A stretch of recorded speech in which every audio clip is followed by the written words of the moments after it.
ان بستیوں کے کچھ قصے ہم آپ سے بیان کر رہے ہیں، اور ان سب کے پاس ان کے پیغمبر معجزات لے کر آئے۔ پھر جس چیز کو انہوں نے ابتدا میں جھوٹا کہہ دیا، یہ بات نہ ہوئی کہ پھر اس کو مان لیتے۔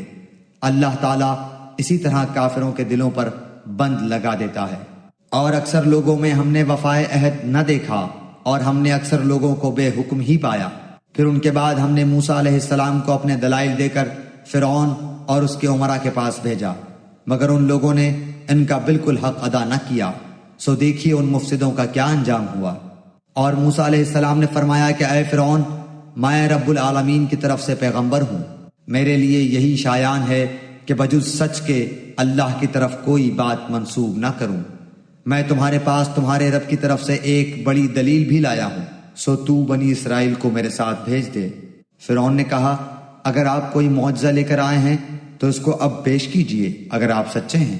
پس آپ نے اپنا عصا ڈال دیا، سو دفتن وہ صاف ایک اژدہا بن گیا، اور اپنا ہاتھ باہر نکالا، سو وہ یکایک سب دیکھنے والوں کے روبرو بہت ہی چمکتا ہوا ہو گیا۔ قوم فرعون میں جو سردار لوگ تھے انہوں نے کہا کہ واقعی یہ شخص بڑا ماہر جادوگر ہے، یہ چاہتا ہے کہ تم کو تمہاری سرزمین سے باہر کر دے، سو تم لوگ کیا مشورہ دیتے ہو؟ انہوں نے کہا کہ آپ ان کو اور ان کے بھائی کو مہلت دیجئے، اور شہروں میں ہر کاروں کو بھیج دیجئے کہ وہ سب ماہر جادوگروں کو آپ کے پاس لا کر حاضر کر دیں۔ اور وہ جادوگر فرعون کے پاس حاضر ہوئے، کہنے لگے کہ اگر ہم غالب آئے تو ہم کو کوئی بڑا صلہ ملے گا؟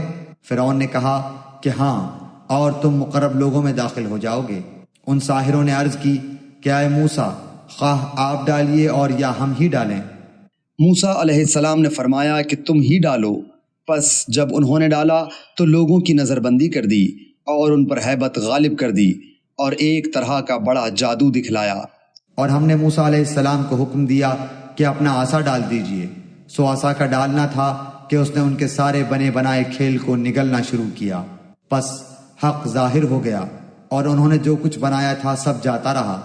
پس وہ لوگ اس موقع پر ہار گئے اور خوب ذلیل ہو کر پھرے، اور وہ جو ساحر تھے سجدے میں گر گئے